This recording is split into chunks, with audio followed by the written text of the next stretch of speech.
No way! What am I watching? No way, that's... Okay, that's amazing. That is amazing. You know what?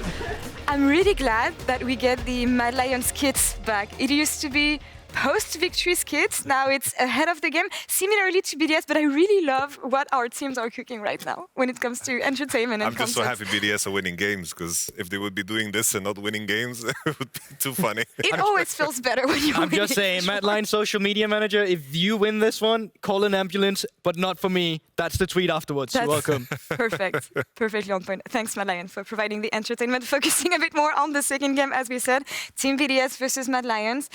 Two teams that have been performing exceptionally well so far. And we highlighted BDS in a Reddit check today, and I really want to draw attention here on the man on the top lane, my boy, Adam. As you guys call him. He's been doing exceptionally well ever since he's back in the LEC. More consistency, Yamato, but you may be able to tell more about this. You work with the guild. Honestly, on my end, always what Adam has always done well is play these funky champions in terms of lane phase, finding isolated kills. This has always been his strength. And he always, you know, when I was working with Adam, he was struggling with how he connected with the game and how he was playing around jungle information. And I think that has been the biggest difference. It even started off in the game that they lost against Koi, where he got level 2 ganked, and all of a sudden he was playing so well around the Malran gank timers. I thought that would be a game where he's going to go 0-5. But all in all, he has kept his teeth, he has kept his power in terms of how he just lanes, and he's found very clever ways of connecting with the team. And the most impressive thing for me is just Flash and Ghost, having no TP and still finding ways to group with your team. Very, very unique. And Adam, to me, is one of the best performing top laners in the league right now. And while he had a little bit of a slow start, he's definitely found his groove leading into some of the later weeks now as well. And I think as well, this is a perfect meta for Adam. He's not played a single tank yet, also due to the fact that you don't really need the tanks right now. It's a bruiser meta up in that top lane. We see it a lot often. So Adam right now is just in his essence. So we don't really have to doubt how evolved he is as a player just yet. If they suddenly come back with a teamfight meta, he's just thriving in the environment that currently is in the top lane. And he said it himself, and when I interviewed him, his OTP picks coming in handy, especially in the meta you have right now with the Olaf, with the and the Darius, as you said, Yamato. Another player that I really want to highlight here is Sheo. Coming from the LFL, the EU Masters, is one of the rookies within this BDS lineup. And oh my God, I did not expect to see him perform so well and be so proactive for his team's early game. I really think that Sheo has gone under the radar for a lot of people just due to the fact we don't always look at BDS and see them as a top-tier team. But you mentioned it, he's a rookie, and honestly, it seamlessly didn't really seem like it in the beginning. He's been able to find creative ways, specifically in the early game, to always try and mismatch a matchup in terms of just cheesing it a little bit. We saw it with the red buff yesterday, but creating a lot of chaos, finding the honestly confidence to go for these plays as a rookie is really incredible, and I love to see it from him. No, for sure. I think just the fact that, you know, the main point for me with BDS was always, they have Adam, who is kind of a wild card, and they have a bot lane that, you know, I've heard many rumors about in terms of how well they're laning in scrims. But then the additional pieces to translate that into further things that are actionable is also important. And I think that BDS is definitely on like a path of progression. They have shown that they play well together. I think the fact that they had a lot of time in the RL, you know, the majority of the roster played together, the coaching staff too. I think this is a big plus, especially in this format where starting off on the right foot is so important because the practice is so limited. Yeah, and I think just in general, all of BDS has shown up. I think it's been incredible. And even down towards the bot side, like Crownie as well, this guy has been phenomenal too. I do have a little quiz for a picture of him as well. Oh, wow. I do that with all the players who's kind of reaching up on the stage, and you know, I need to keep them close. Okay. You can keep this for now if you want to. Good luck, chum, for you. All right. I think it's interesting when you look at both these teams, because BDS, being strong in Scrim, showed up on stage, but when I talk to the Mad Lions, all of them keep on saying that Scrims are really not going well, which is interesting when you think of the way they've been playing so far. And here I really want to focus on the jungle mid, especially because they're the remaining members from the Mad Lions last year. But it feels like they're way more in sync this year, Nisqy and Elyoya, Guldborg. Honestly, I think they've been performing exceptionally well. And obviously in summer, we had a lot of expectations to them because they performed as well as they did. My expectations was lowered a bit personally when we came to Worlds, because I actually think that for Nisqy specifically, he was underperforming a little bit and got a little bit exposed at the World stage. But coming back to our Winter Split now, if you don't count the Vitality game against Perks, he's been absolutely phenomenal and has won every single matchup. But a lot of that also comes to the fact that he is paired up with Elyoya. No, for sure. I feel like with everything that Mad Lions have shown so far, I can always see kind of a clear thought process and idea that the players are trying to execute within the game. Sometimes the execution is a little bit off, but that's completely fine in the early weeks. I always see the idea, what they're trying to achieve and what they're trying to build. I feel like with what they've shown so far, which is of course very limited because it's best of ones, with what they've shown, I feel like they are trying to expand what their players are capable of, and they're not trying to put them in boxes. For example, Nisqy, I thought of him as the guy who's going to just be playing Ryze, Sandra, and so forth, but now he's been playing the mages, he's showing different sides to him, and I think that's a big plus, and I feel like this is the case for all of Mad Lions. And you can feel that they're really comfortable playing right now, and I'm really looking forward to seeing what BDS is going to be able to do against them. We talked about them during Ready Check. Middle of the standings right now, exceeded expectations. Maybe this Mad Lion matchup is what they need to cement themselves as a top team. 100%. I think Mad Lions is still coming into this game as a favorite. I think they've been looking incredibly strong, especially from the bot side of the map. I think every single lane right now in each side of the team has something they need to say, has something where they need to overperform their opponent, because all in all, both these teams have shown great consistency, not just from one part of the map, but from all of it. Yeah, really important game for both teams in the hope of locking group stage next week. But now let's send it over to our caster for the second game of the day, BDS versus Mad Lions. Take it away, guys.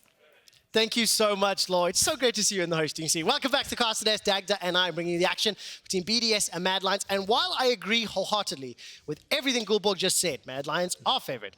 Mad Lions have been more consistent. This weekend has been a weekend of upsets. So that means to me, BDS are going to win the game. Yeah, I mean, solid It's logic. obvious. I mean, I don't know how I'm supposed to argue against how the that. quick stats There is work. no analysis that could go against that. There's nothing at all that could bring at that. all. But, So let's talk about picks and bans then, because I think when I look at these two supports and bottom lanes, I think the two of the most surprising, impactful bottom lanes that we have seen. I think in particular, again, I always look at Hilly. What is he going to do? What is he going to play? And what will Labrov do to answer him today? What are your anticipations for them as well as the rest of the drafts? I mean, I think the big one for me is kind of looking towards the bot side, right? I mean, Caitlyn 100% ban rate, or near, I say 80% ban rate against the Mad Lions. It's looked really, really good. Again, Mad Lions actually going to be the one to ban it. I think the Heimerdinger as well has been super impactful for BDS. Can I tell you something now? That Hylissang had played 0 professional games of Ashe until yesterday. After his performance in that match against Koi, it is the second ban from BDS along with that Yuumi. So what else is still open? The Heimer, as you correctly predicted. Maokai is up. Lucian is up. Ryze is up.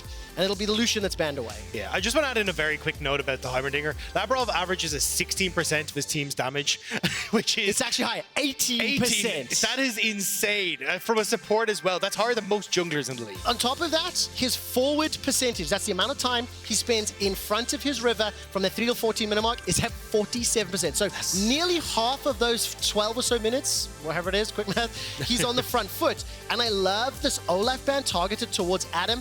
I think Yamato was talking about Adam's turnaround and his impact, and we're seeing some thumbs up. Adam actually got a thumbs up from Mac and Cheese. Just by the way, leaned over to the Mad Lions, gave them a thumbs up, and pivoted away to the Maokai instead of the Darius. Like to see the back and forth. But I think the Maokai is the obvious choice, right? I think the Varus now is going to be the trade-off, because Maokai, the strongest jungler in the patch right now, with the Lucian, Ashe, Heimer, Caitlyn all banned away, it makes sense to go for the Varus then on the opposite side as well. And you can even try and look for something like a Karma alongside if you want to go for a super poke, or, you know, we've seen a hell of a lot of different bot lanes that have gone in lieu with this Varus. But on the opposite side, I think you're going to be looking to try and see if you can cement that bot lane as well. I am curious to see exactly what they do want to go for, because you don't have a lot of the answers that would go into the push against the Varus. So curious to see what they actually want to try and go for. I mean, now this is the most played champion this winter here for Crownie. 2 games on Jhin, 2 games on Caitlyn, and just that 1 on Varus. So it will be the Jhin and the Azir. It'll allow the supports to potentially be banned out a little bit here. Mad Lions can prioritize one and then focus them. Alternatively, they could look to ban things against Nuke or Adam. So a number of options for them available. And of course, this Azir, second time for Nuke this winter. Yeah, I think it's interesting to see how BDS want to play this, because I think a lot of the ways that they've kind of set up a lot of their success in the early stages has been like utilizing pushing lanes to then go for an invades at like level 1 to level 3. So I think the fact you have the Azir in the mid lane should give you that pressure against Nisqy, where chances are he'll default to, I was going to say the Victor, but actually not going to pick it up here. So I mean, the question now for BDS is, do you want to focus the support pool? Because personally, I think getting rid of things like the Karma and these kind of things that hyper push the lane alongside the Varus will make things a little bit easier for the Jhin here. What do you think Adam runs into K'Sante? You know, I mean, are we getting another mad scientist pick from him? Do you think he's going to get a little bit more meta this time around? Jax has already been banned. Nisqy's going to be denied the Silas, so at least his champion pool is being hit. Mad Lions may throw another banner at him. Yeah, I mean, the Jax has been a really good answer to us. We've actually, I'm pretty sure we saw the Darius as well come out from, but as you say, with the Jax gone, also the fact that they already pre-banned the Olaf, I'm not certain. Maybe he actually does just go back towards the Darius, is what I'm thinking. Do Mad Lions ban Darius? Is it that much of a concern that you have to push at him even further down that priority list? Instead, going to ban away the Renekton. So Team BDS, I would anticipate another ban towards Nisqy. Alternatively, they can look at that support pool for Hylissang. The tempo of the draft has slowed down just a little bit. So now we're looking to see what does Adam and Labrov lock in. It'll be a Castellan, so another Nisqy champion. It does feel like they're trying to hard force Nisqy into that Victor pick. It's kind of been the default that we've seen. And I mean, Nisqy's played pretty well on it thus far. Only the one loss so far. So I wouldn't be surprised to see him go towards that.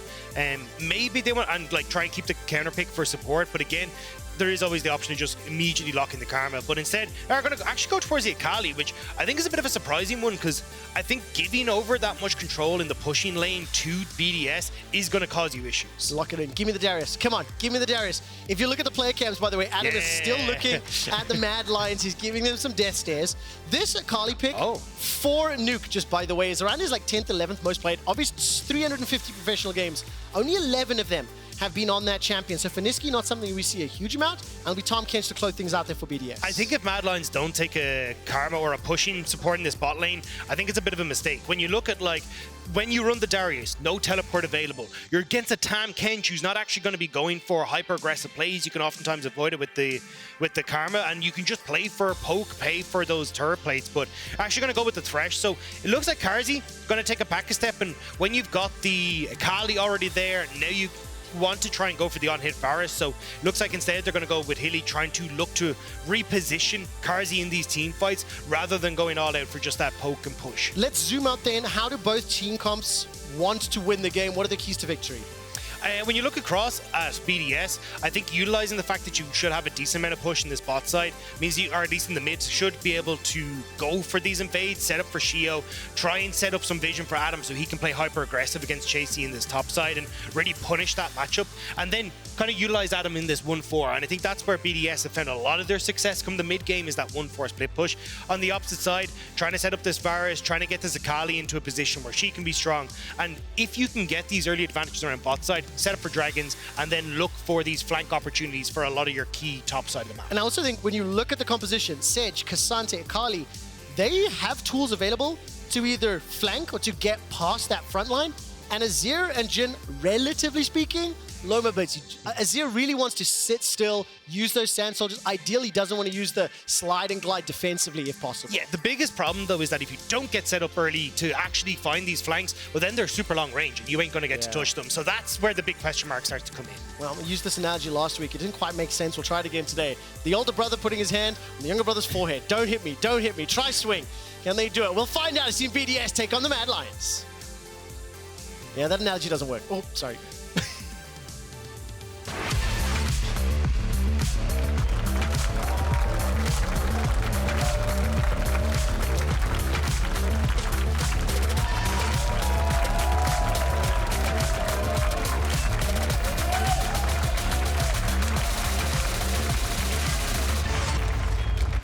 Can I just give a huge shout out to everybody here from Berlin. The weather sucks today, doesn't it? It's miserable, it's grey, it's gale force winds, and this entire crowd has come out on a Monday night, a school night for all you children in the audience to come and watch the games. Of course, everybody watching at home, thank you so much. Jump on Twitter, tell your friends, tell your family, get your grandparents in here, because we're going to have another cracker on the cards. No early start, no early shenanigans are afoot. So where are we going to see the junglers starting both Elyoya and Sheo on the top half of the map? Yeah, I imagine most of the time we're kind of going to see BDS trying to have Sheo do what Sheo does best. And we kind of heard Guldborg talk about in the desk, which is just setting himself up so he's following where the enemy jungler is, kind of fixing his lanes, setting them up for success so they can just play through the strength of what is, you know, especially the Azir and that Darius at the top side. Well, Adam's already trying to interrupt Elyoya and Chasy. This is Solo, by the way, stepping forward, looking to interrupt that red buff. He's still sticking around. While that's going on, the bottom lane engage is happening. Adam forced to ghost already, memeing with Jinx. Flash is available to him, waiting for that cooldown. Still 10 seconds for the Q.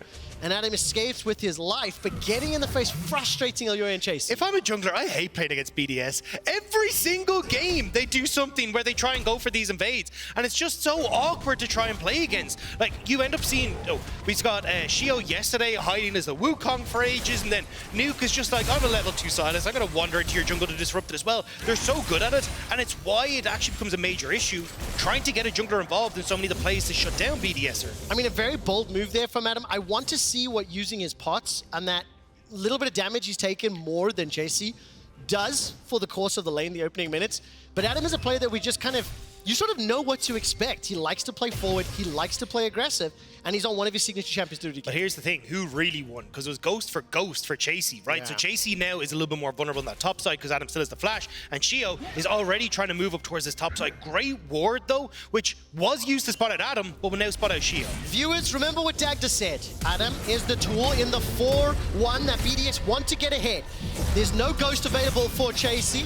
Apprehend comes back, sapling toss, first blood should be available, flash is already used. First blood to Adam. The sapling over the wall sets it up. I actually thought Chasy might have just about managed to get away there, but the hero sapling from downtown. I mean, you know, Yamato said it on the AD. He talked about it, Adam and the impact that he has. Once again, starting this game strong. And I think Adam has been incredibly good. And I think a lot of people were kind of dismissing him as he started to come into the league because it was like, oh, well, we've seen him before. We've seen these weird champions. We've seen the Darius. We've seen the Olaf. But he's been so incredibly strong. It's not only the fact that he's playing very far forward, he's doing it safely now. He looks great on these picks. His CSD, you can see, is up massive. His goal difference, these solo kills that he's managed to get have been so impactful. And I think one of the really cool things we've seen from BDS is how they're kind of allowing him to flourish in these scenarios where he's not running TP, where he's not playing this traditional style, because they will just let him be off in this 1-4 split push. And so often you'll see, you know, a team fight that kind of goes even on the top side, and suddenly Adam's taken 2 towers on the bot side,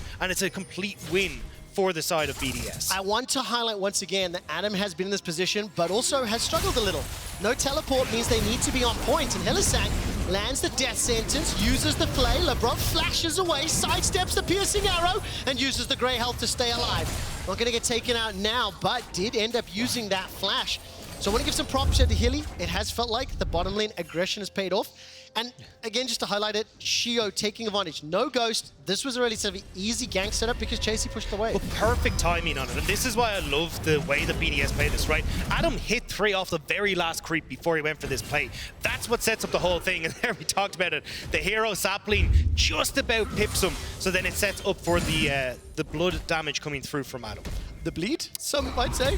Whatever, you know, The same blood words, damage. same words. Yeah, yeah. Blood, it just sounds much better in your accent. I like that. We'll use blood damage for the rest of this game as Elyoya start looking to find something back. I mean, look, small advantage in gold to BDS, but a CS advantage to Chasy.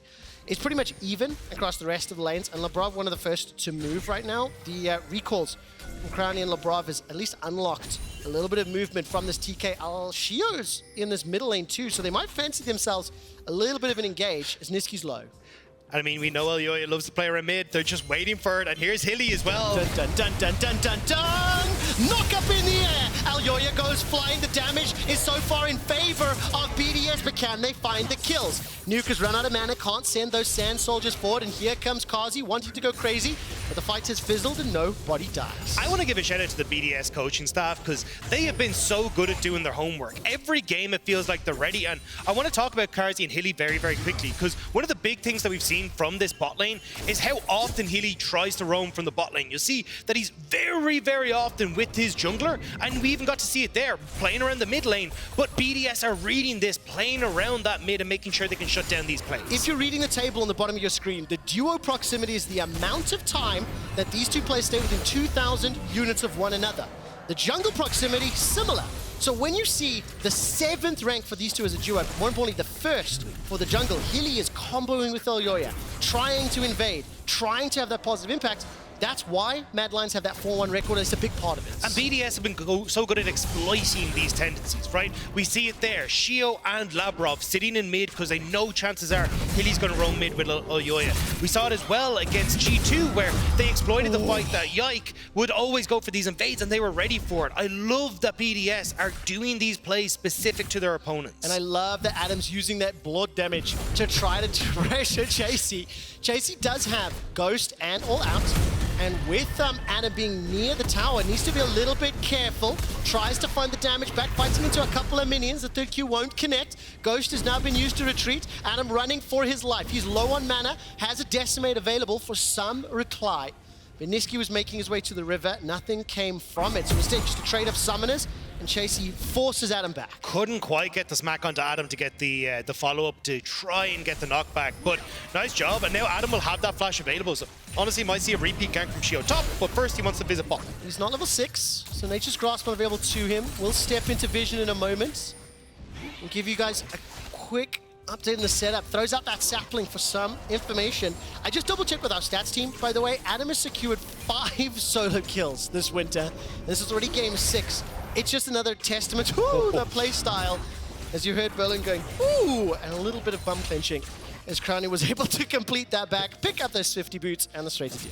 Again, though, this is what I want to see from BDS, where all they're trying to do is just, hey, Nuke, you can just keep pushing in mid, keep doing your thing as Azir, not really be in too much trouble. We're already setting up Adam for success on that top side.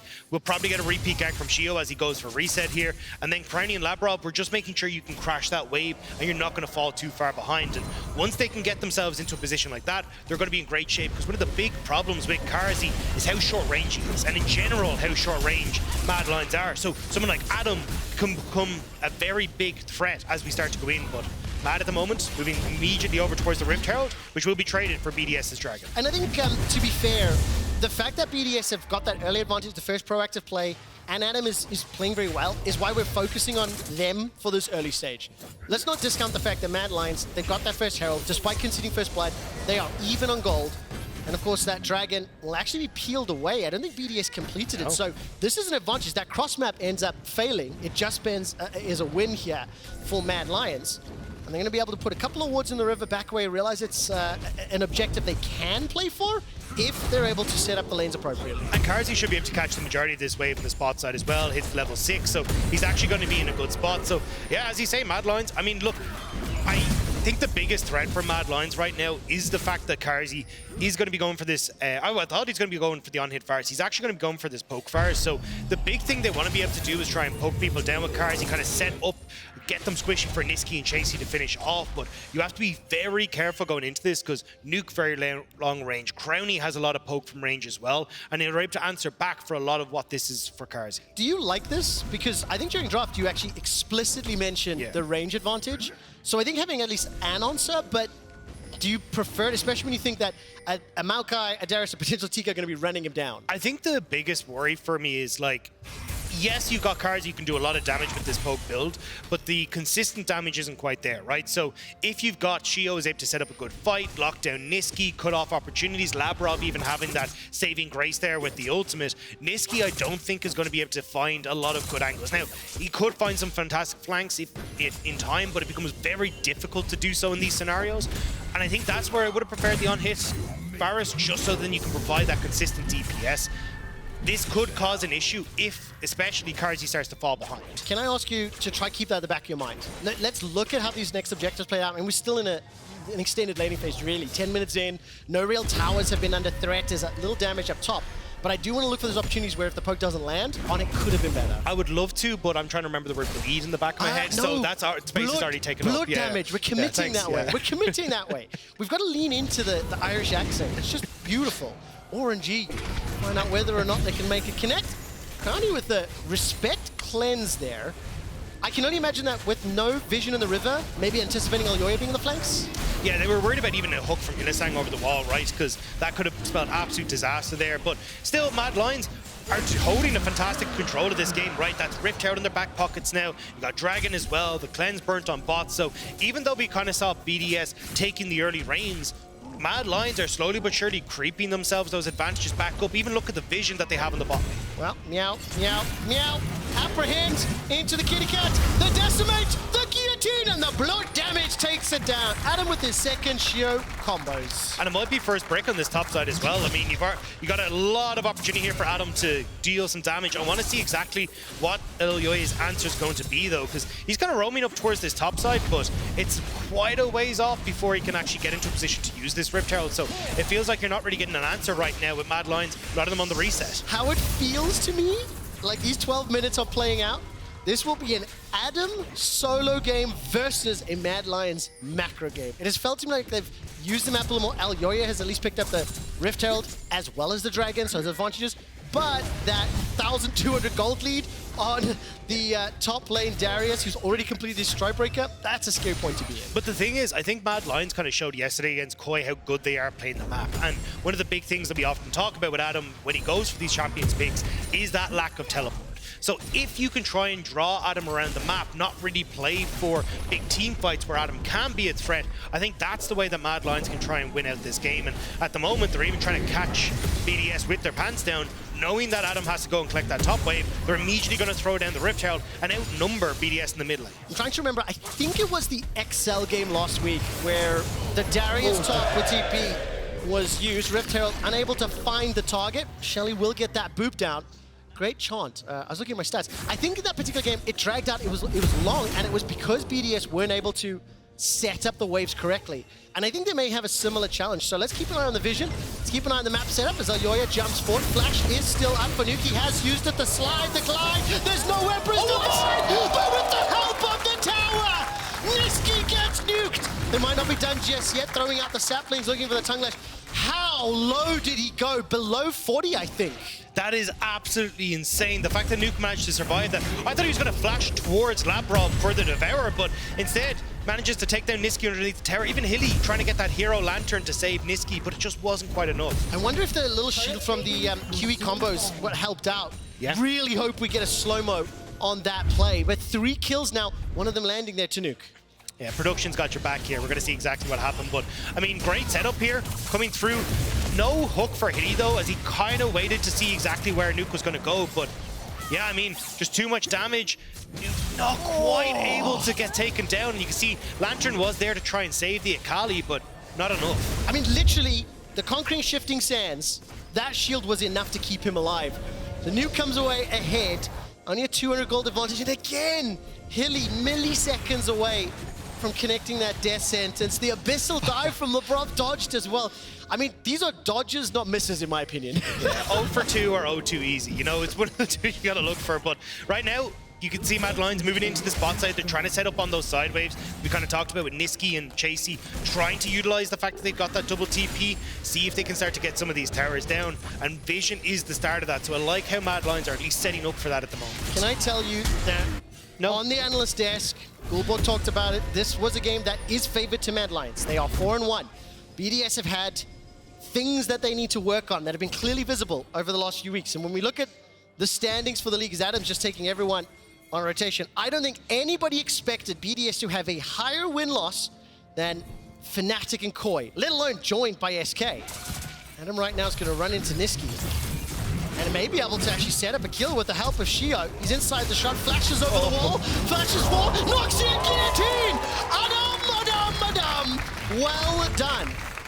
I mean, that's 7, right? That's 7 already? That's 7. Absolutely insane for Adam. He is on an absolute tear. Why we wanted to highlight that this guy really feels like he's turned over a new leaf. He has. And when you look forward to this game and the next 2, do you know which 3 teams are at 4-1? Mad Lions, G2, and Vitality. So for BDS to drop a couple games last week, pick up some wins this week, be in a position, a commanding position right now. Obviously, we're moving into the phase of the game where Mad Lions have looked good. They're mid-game. I think in comparison to BDS have looked a little bit more struggling. especially because they've only got that one TP on the side. Now I want to see how much BDS have learned from last week to this week, and can they pull off another surprise? Can they pull off another upset? I mean, especially when you look at like teams like Fnatic that are sitting down the bottom, but you remember that Fnatic had probably one of the hardest opening schedules as well. So picking up a win here against Mad Lions would mean so much for BDS and just helping to grow that distance between the bottom of the pack. But I mean, Mad Lions, no pushover at all, right? We've got another Rift Herald that's gone over towards Elyoya. He's going to be able to use that to start pushing down these side lanes, creating more pressure for Mad Lions. And again, Dragon up and BDS are nowhere to be seen. I want to now shift our focus. Let's start like looking at the game from the perspective of the Mad Lions. Dragon number 2 secured. The Herald was already used in the mid lane. Ultimately, it got some plates, but it didn't take the tower down, which I think is huge into this Azir matchup. You want to try force nuke backwards. BDS are now going to be sieging up this middle lane. For Mad Lions, they're down 2,500, 3,000 gold. There's still a lot of scaling, a lot of time for this composition. But how do you see them clawing back this gold deficit? Just wait for a dragon fight? I think the big one is, as you say, kind of use this Rift Herald to take down mid, or honestly, I'd say take down a side lane, just so then you can buy yourself a little bit of breathing room. You need to find ways to utilize, again, the fact that BDS don't have that teleport and can't play the map as easily, but it's very hard when you've got this poke Varus who can continually clear side waves, or sorry, clear mid wave, and then trying to stop BDS from immediately collapsing onto sides is so hard. It is hard, and I think we are playing on a Mountain Rift, so some of those walls are going to be a little bit more impactful. I think, though, playing for Mountain Soul could actually be a little bit influential here, as Nuke is trying to set up the play. The Emperor's Divide sets up the kill. Carzzy taken down. The Devour, the Deliver. Nuke stays alive, but for how much longer? Elyoya throws out the flail and will be backed up for another. Too far from BDS, and they get punished. That was nearly daylight robbery with Labrov and Nuke until they immediately ran into the waiting arms of the cops outside. Really good job from Mad to respond, and now there's that Rift Herald that they needed to actually get down this first tower. Golf clap for that one. Daylight robbery into the police, being punished 2 for 1 with the help of this tower. Secured. This is now closing that gold gap. Just like we talked a little bit a moment or two ago, BDS, they're going to be cautious, and the cheers are exceptional today. Now the tower taking a chunk of damage. And Mad Lions aren't even stopping, right? Immediately moving into this top side, getting vision, letting Nisqy take another tower. That is exactly what they needed to break open this game, because right now, 2 dragons, both heralds, more towers going in their way. Mad Lions, you asked how they wanted to try and open up this game and bring that deficit back. Well, this is exactly how you do it. Very nicely done. That will be a 3rd tower secured, 2nd tower secured, correction, sorry. For Mad Lions, that goal difference relatively insignificant. So now I start looking at timers. 1.5 to Baron, 2.5 until the next dragon. Hilly's got that lantern out. Ward placed immediately, means Nisqy can't get on it. And frankly speaking, I don't think that should have happened. I feel like he could have backed earlier. No, he really needed to be safer there, get himself out of dodge. But now this kind of sets up for BDS with a lot of members on this top side to try and look for an inner tower of their own. BDS getting that vision as well. You got push in mid. Chasy will respond. Adam is moving into that bot side to answer, but this tower will be gone before they can do it. And again, this is kind of what we're talking about with punishing no TP. Play the map wide so you always have BDS lagging behind. The thing that'll be interesting is if Mad Lions are able to set up a siege or apply pressure for an objective, do they have enough damage on their Akali or their Varus to actually win the engage? Because Nisqy at 0-3-0, he's lagging a little bit behind the itemization. He's lagging a little bit behind the tempo. It's a minor gold lead.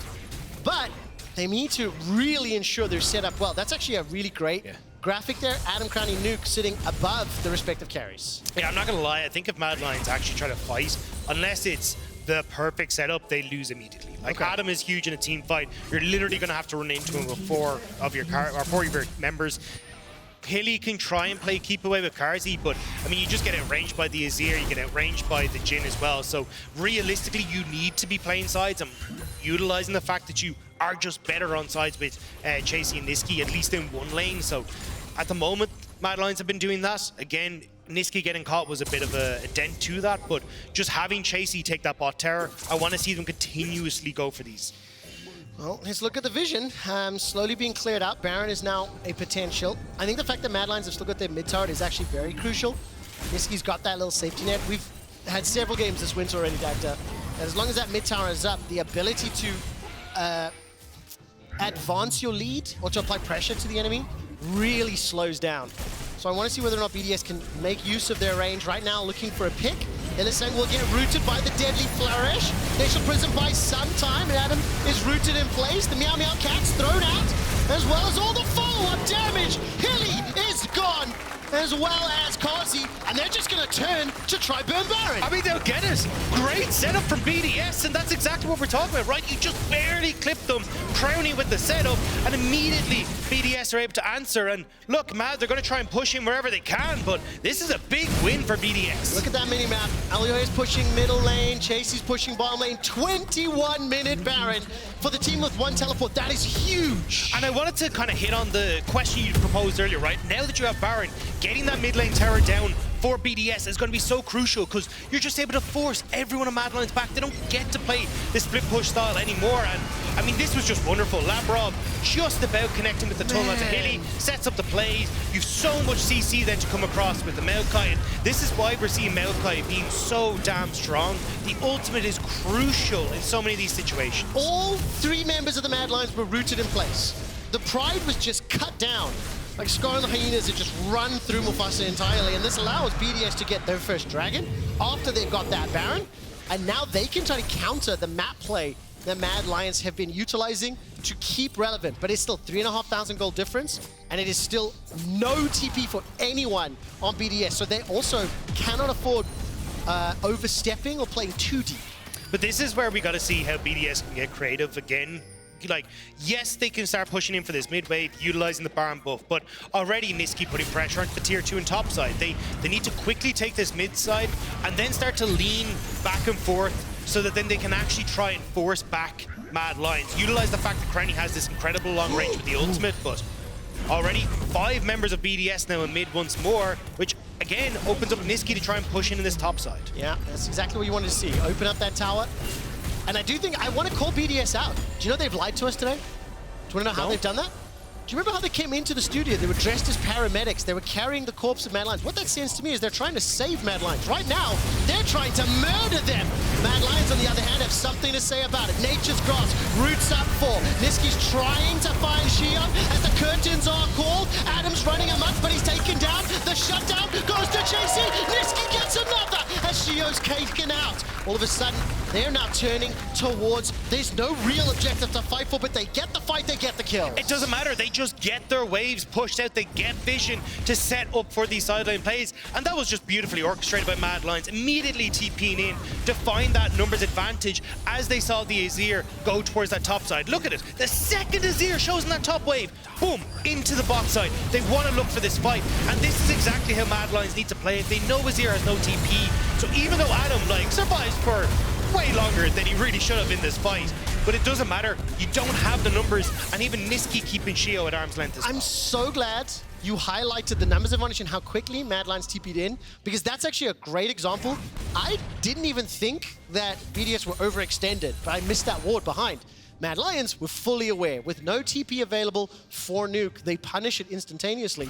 And it's just a good example of the challenges that BDS have to overcome in order to actually win this game. But I think it's also a great example of the growth we've seen from Mad Lions as well, because one of the big things that we saw in summer last year was their mid-game was abysmal. They didn't know what they were supposed to be doing.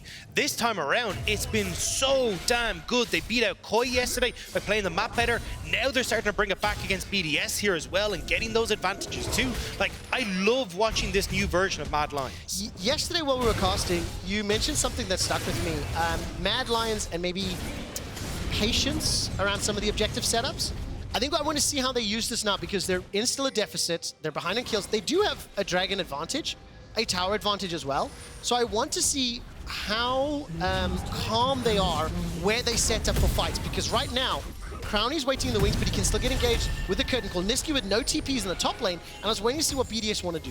Yeah, and this is where I think it becomes a little bit difficult for Mad, because technically they want someone with a TP in that top side to continue putting pressure, right? But they also kind of need Chasy with the team right now, because BDS have the waves pushing in their advantage. But because they still have Chasy here, BDS can't go for the dive. Now Nisqy's managed to take a tower out of his own, despite the fact that it's BDS who were the ones who were trying to aggress forward. And now he just needs to make sure he can get out of here. Nisqy. Been caught out once before. How far does BDS chase? Labrov waiting for the blast code. Deadly Flourish doesn't tag him. Looking at the mini-map, Mad Lions pushing on the bottom. The Abyssal Dive won't find the knockup. The Emperor's Divide does. No flash available, and Nisqy's down. Again, Nisqy killed a minute before the Dragon comes up. Yes, he got the tower. I don't know how worth that's going to be. And when I take a look at the minimap very quickly, I want to highlight, that's the one, sorry. I want to highlight just the vision that has been set up, specifically these wards in the jungle for BDS. Teleport's going to be up for Nuke. We're 50 seconds before the Dragon. We may be setting up for another fight there as Chasy at least gets rooted in place. They're not going to commit for him. But I think the big thing is that you've gotten 2 towers off that play. And again, Mad Lions playing the map. And you've also responded with vision of your own here for Mad Lions too. Because although you've also got the vision there, they've actually set up defensive wards pretty much everywhere there to spot out exactly where you're going to be coming into this for BDS. And again, you don't have to fight this if you're Mad Lions. Give up this Dragon, go and play for sides, put threats on towards inhibitor towers, and really make BDS uncomfortable. Especially because Crownie's got a level advantage, Nuke has a level advantage, Adam has a level advantage as well. Very small gold, he's 1.3k in the top lane, nearly 1,000 in that bottom lane. And it looks like Mad Lions are considering the challenge, but they are not grouped up yet. Once Nisqy rejoins, maybe I'll believe it. Instead, though, it does look like you're going to concede. So exactly like you talked about, Dagda, play the small call. It's only the second Dragon for both sides, so Soul is not a real concern at the moment. But I do think that if BDS get closer to Soul, I think Azir, Maokai, Darius with Mountain Soul becomes a little more scary when you look at this composition. I also think they orangey the worst possible Soul for them here, where you're looking at double Mountain already picked up for a team that we're already talking about being really tough to deal with in a team fight. This is actually a pretty dire spot for BDS if they ever are forced to team fight in that way. Very much so. That gold gap is now completely shrunk. So as we near 30 minutes, there is no clear way to say who's in the lead. I think, if I might be so bold, I think there are more tools for Mad Lions to use. Even though they may be a little bit more challenging to set up, they've got to use their teleports. They've got to make sure those waves are set correctly. And as long as they don't let Adam run through them, I think they are a little bit more likely. It's brain versus brawn, right? When you look at Mad Lions, they're the ones that have to play it smart. They have to kind of do this hit and run style where it's like, okay, we can see BDS, there's several members on this top side, right? Nisqy, now you cancel your recall so you can start to push in on bot side. Whereas when you look at BDS, they just want to march through, shoulders back, take swings at whoever's in their way, and hopefully they can use the fact that Crownie has this long range setup to find these plays. But at the moment, you can see BDS are doing a relatively good job of Mad Lions are doing a relatively good job of staying away from BDS, slowly moving that vision line forward, getting these waves in order, so then no member of BDS can go unannounced towards their side lanes. And great job there from the production team highlighting this gold difference over time. It ballooned to nearly 4,000. It's dropped now to around 1,000, which, to be honest, is nearly insignificant at this point in the game. I will mention that Adam has completed his 3rd item. So with that Goggle Stone Plate, as well as the Sterex and that Strikebreaker, if he's able to stay alive long enough, that blood damage that he can put down with the Decimates, the potential resets on the Noxian Guillotine are huge. And I think more importantly, you do want some time for both the Zia and the Jhin to get their damage done. I mean, to be fair, at this stage of the game, even sapling tosses from Maokai, if you can get a couple more of those little kitty cats out, that deals a lot of damage. Yeah, especially as you say, as you start to move in towards objectives where Sheo can kind of go for plays like this. This is where I think BDS need to start almost hard forcing Baron. It's like, we're not actually going to take Baron, but what we want to do is draw a TP from Nisqy, draw a TP from Chasy, force you to come to us, but BDS haven't really had the confidence to do that just yet. And I think that's where their biggest problem is right now. They just have to use that brute force to try and get Mad Lion to play their game. And look at the minimap, Brain versus Brawn. Chasy playing a lot of respect, sat all the way back. He's picked himself a 1v1 versus the level 16 Darius. All out, jumps all the way into the river, into the way out of Elyoya. Adam stays alive, he's still got the guillotine to throw down and the flash to use. Teleports out, being challenged. Sheo is going to be the target. Empress Divide not used just yet. Nuke sitting on the top line. So 1 for 1, both ADs are down. And the 4 members of BDS trying to find a target. They're a little bit more split up and fanned out as now both teams grouping up. Both ADs down. And where's the damage now for Mad Lions? This is kind of what we're talking about, is with Carzzy down, it's all onto Nisqy. Nisqy doesn't have his ultimate. Chasy, no ultimate. So now Nuke gets the step up. Level 17, a 3-item Azir is going to be happy to try and take this fight. How did the this one starts out. Look at the minimap. You can see multiple battle lines being engaged. But Chasy delivering at him looked so good, but they just didn't have the damage. They didn't expect Labrov to be there. Sheo as well, really good job here of getting that ultimate to lock up the bot lane of Mad Lions. Means they can't follow up onto Adam. Crownie as well, very brave opening up here. Nisqy TP's in, immediately gets onto Crownie. And I mean, just unfortunate that with Labrov going towards the top end of the fight, Mad Lions can't immediately delete Adam. Carzzy's now caught up because the rest of BDS fall back.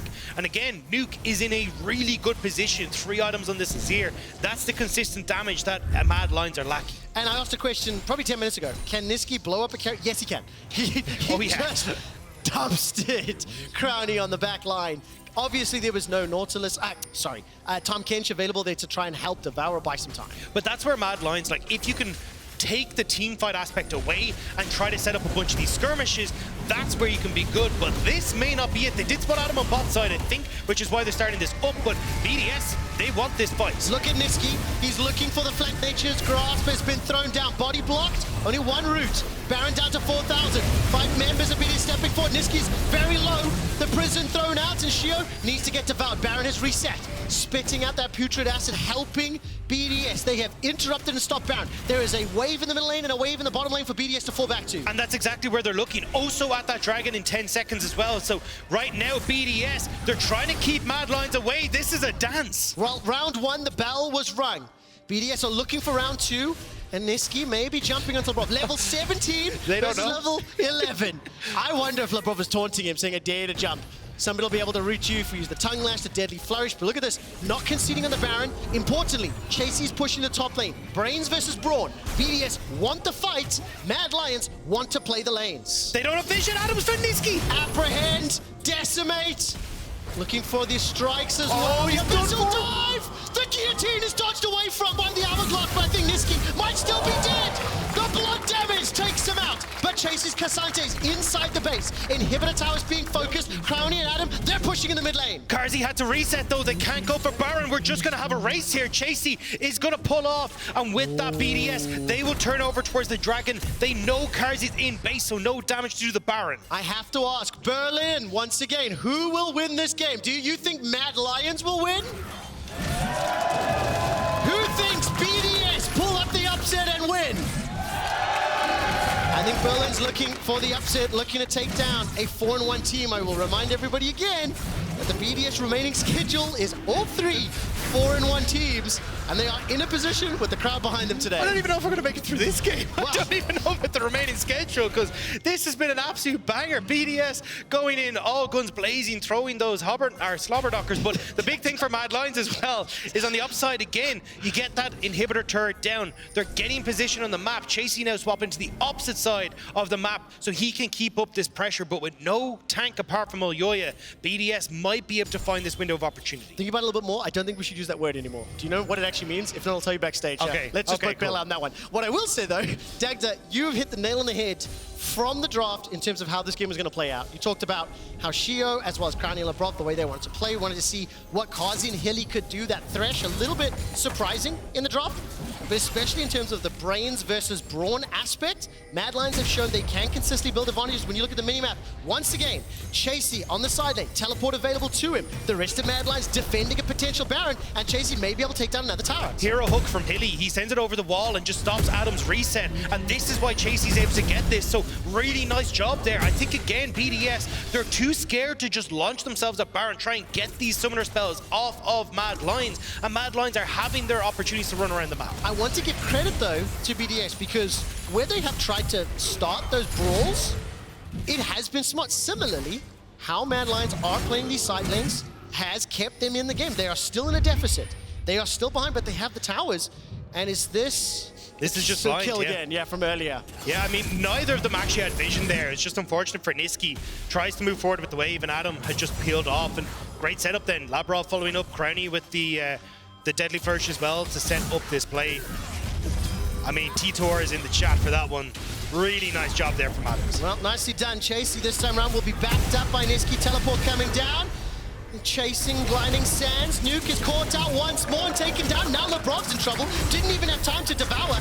Crownie's going to try slow things a little as he can. It's another kill, a double. 4 and 5 for Nisqy. Now Adam is the next target. Carzzy fires out. The ulti will be dodged away thanks to that ghost. And Mad Lions, they're turning and want to try burn the Baron. That's the consistent damage from BDS down. So Mad Lions going to try and turn over. Crownie opening up, but I don't know if he can get much. 2, 3, 4. 3 or 4 shots, not enough damage down. Curtain call is used. The Nature's Grant still available, the Guillotine's still available, but watch Nisqy. Nisqy's on the flank. He's got the perfect execution. Can he execute Crownie? Baron has been peeled away from defensive. Flash Glacial Prison doesn't do anything, but they bought enough time. Adam and Sheo running for their lives. Slowed down by Chasy. Decimate firing, trying to get that blood damage down. The Baron has been stopped, and that is the main thing. Adam, though, might not be out of the woods yet. He's not just yet. Looking to apprehend, won't find a target. Those little kitty cats going to be burning down 3 AP items for Sheo already. Baron stopped, but another great play from Mad Lions. 2 kills to Nisqy, and we are none the wiser into who's in control. What I will say, Baron is up.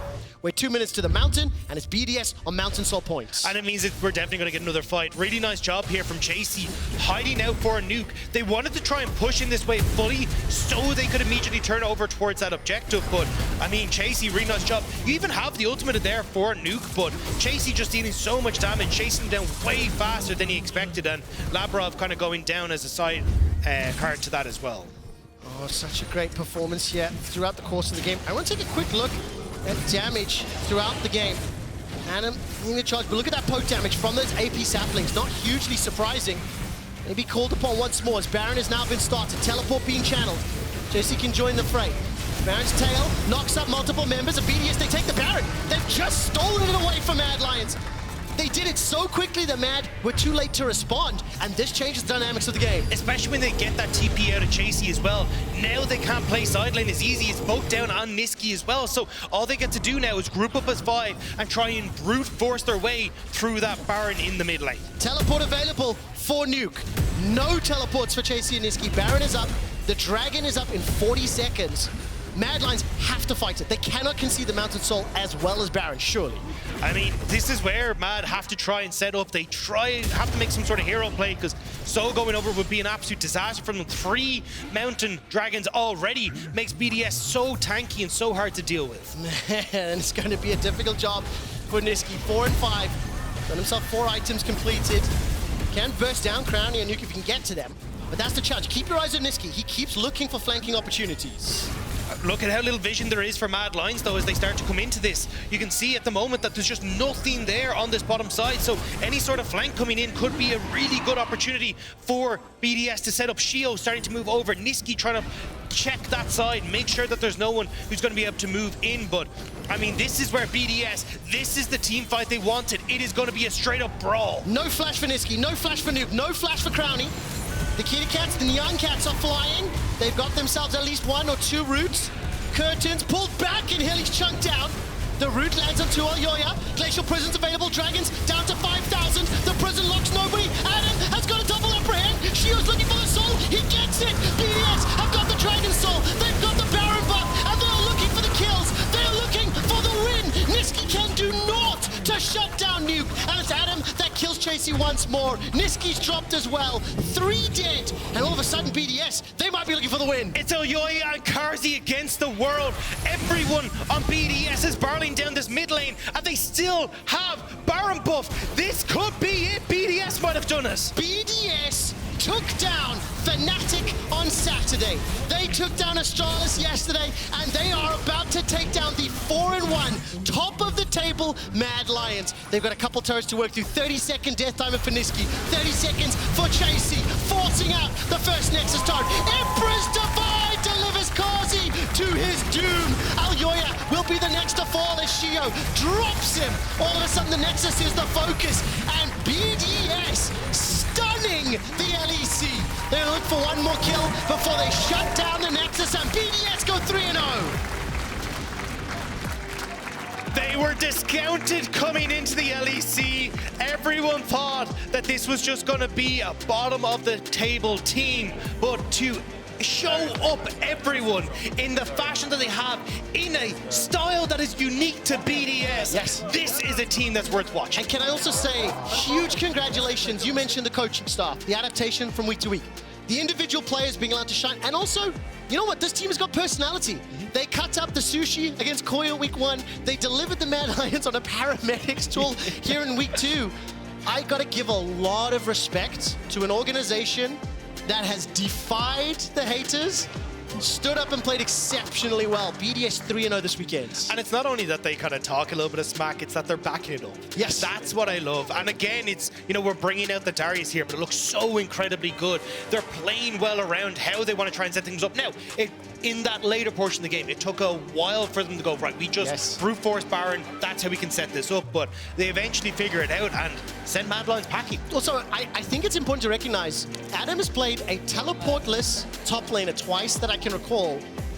And last week left a lot to be desired. This week, noticeable improvements, right? He's one of the players that we're nominating for Player of the Game at LEC on Twitter. Adam, Sheo, and Crownie are your nominees.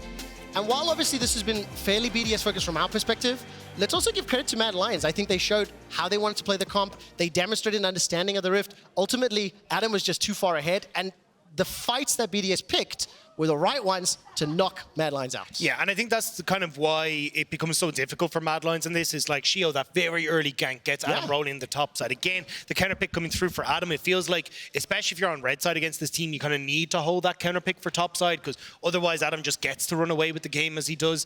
And overall, I mean, Nuke, fantastic game. Crownie working really well with Labrov to set up some of these picks. It was fantastic across the board. I think as well, it's one of these, another kind of like, research or study point where we look at Adam and his playstyle as a player, the champions he plays, and how the team works around him. So congratulations. We're actually going to join Trouble on stage with Adam right now.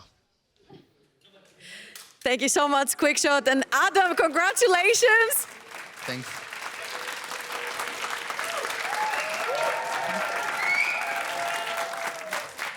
These are all Darius enjoyers, by the way. I can tell. So. Yeah. There's a reason you're here again on the interview. You popped off. What in the world has gone on between week 1 and week 2, and we're seeing this BDS? Well, I think that we've been working like kind of a lot those past weeks, and we're like trying to show the best BDS face that we can show actually on stage. And right now, I think that we're doing pretty good, and I'm really happy because everyone is like really tryharding their best to show like that they actually deserve to be here, no matter what happened in the past or so. So I'm really like proud of my teammates as well, and I'm really happy to be here. Should be proud of yourself too. You're doing amazingly well. And talking about doing amazingly well, a lot of your picks are coming back out. You know, the Darius, the Ola, the things you used to like stomp arrows with. You're bringing them on the big stage, and they work. Your previous game, you almost single-handedly carried that one. How does your team and yourself go about allowing you to carry? Because in the EU, we have a thing about band-aiding our top laners with a lot of tanks, but you're like, I'm going to carry this game. Well, I got my picks, yeah, and the moment my team gives me the trust of picking my champs on stage, well, I cannot like break their trust they're giving me, you know? If they give me their trust, I have to carry somehow. I have to say that I'm actually trustful, even with whatever picks, you know, I can pick like whatever on top. I have to be trustful, and I'm really happy that I can show that. Well, the trust is paying off. And talking about trusting you with picks, Striker, of course, right behind you, trusting you with his picks. You've got one title, your first European Masters title with him. He then proceeded to get 2 more without you because you were in the LEC. And now you've been reunited here. How has that been? Well, like, you know, even though my time in K-Corp, like, I have met only, like, Striker only once, because it was actually full online. But still, I think, even though Striker is my coach, I, like, consider him as, like, a friend before everything. He's my friend, and he's, like, always there to me when I need something, or when I need, like, something in the game, or whatever reason. And it's really, like, when as a player, you can consider, like, your coaches as a friend, it can really help you, first of all, for your self-confidence, and tryhardness as well. Honestly, love that confidence that your coach has in you guys and you towards your coach. Thank you so much, Adam. Again, congratulations on this huge victory on the second week. And Laure, back to you on the desk. Thank you so much, Trouble. Super wholesome to hear Adam talk about his coach. He was coaching him during the Casey days. Nice to see them reunited here in the LEC. And we were talking before the game about Adam's impact lately, especially on these flashy champions. Once again, Yamato doesn't miss.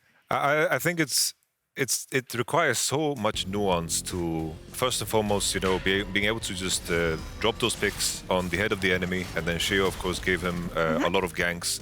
But just how they are working around the fact that he has a flash and a ghost, and leveraging that to get an advantage early, and then to find ways to connect this Darius to the team fights, because that's usually where you struggle with champions that don't have TP. And he's just been everywhere. His kill participation was just so high, and in general, super impressive play by all of BDS. Honestly, and we talked about Adam going into today's matchup as well, but you gotta say once again, this is his meta. You're not required to play any tanks. You can go for the bruisers, and quite frankly, Olaf, Darius, these are great champions to have into the champions that most people are blind picking right now. Like the Cassandra as well, we've already seen bring out. And Adam onto Darius, on top of that, he was totally unkillable. They rolled full RNG with the Drakes they had as well. 4 mountain Drakes. If he was an issue in the beginning already, you were never killing him. And you can see it on the stats behind us as well. It was not just the late game, it's the early game as well. He just had a great top div against Chasy up in the top side. And what a phenomenal game once again to come out from Adam. It's an amazing game and showing from him so far. But the only question that I have, Yamato, because you were talking about him changing in style and gaining more consistency compared to his first showing in the LEC when you were his coach. We're just saying right now that the meta benefits him, but I'm just wondering if he can keep the same kind of style when the meta shifts when we come to group stage. No, I think the main thing is that there is, in terms of his gameplay, I think I've seen a lot of things that is going to translate to a lot of other champions. Just in terms of how BDS move, they hover towards the side when he's pushing the neutrals, then he's grouping into mid and collapsing. I think this is, the most important thing. I remember when I worked with him, there was moments where we were super far ahead, but he struggled on that translation into crossing into mid and pressuring together with his team. And this is what BDS is doing so well. And this is what I love the most about BDS right now, is that it's a well-oiled machine in the sense that they all play together, and you can clearly see a style within the team.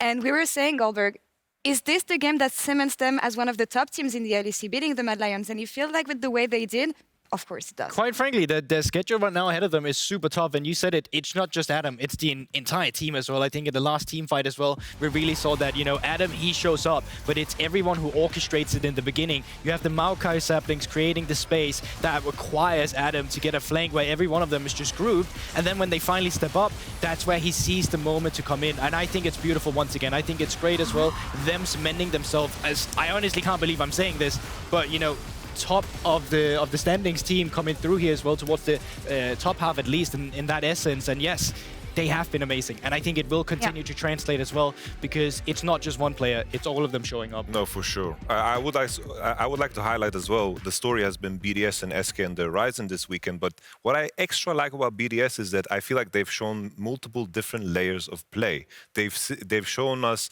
different junglers that work, different bot sides that work, and different top laners that work, and I think that is like the main thing. It's like in terms of your preparation against a team like this, it is very awkward because that bot lane is capable of playing all of the combos with Kate and Heimerdinger and so forth. And also on top of that, you have, are you going to ban Darius Olaf 1, 2, 3? That is going to kneecap your draft if you're walking into a match against BDS in a best of one. Absolutely. And talking about SK a bit earlier, we will see them right after the break. Let's see if they can make for the third giant here in the LEC as they face off against Koi right after this.